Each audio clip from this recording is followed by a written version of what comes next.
Hi everyone, so it's Ross and Jenna here. We've just come out of the patient level prediction working group which we've been leading today.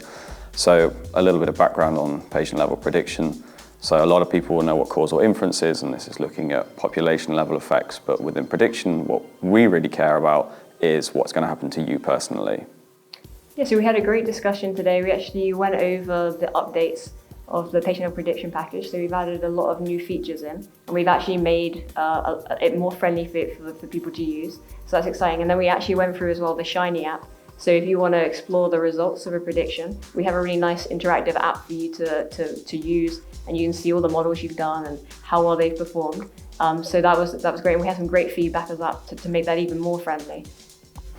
Yeah, and one of the things I think that came out of having this workgroup meeting is the desire to re-establish the workgroup within the OHDSI ecosystem. So we're going to be having an independent patient level prediction working group that will be meeting monthly. We're hoping to have the first meeting in July, and we will release dates and times as soon as we know that, and this will be a place to discuss sort of all things patient level prediction.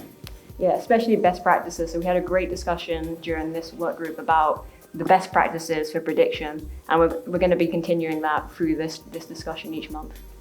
Yeah, and one thing I think I really want to reaffirm is how nice it was to see Jenna again, because we haven't seen each other for almost 3 years now, and also to see all these faces that you've met online for 2 years and finally to see these people in person. And I think that's been a really rewarding experience, and we're really looking forward to carrying on this cooperation,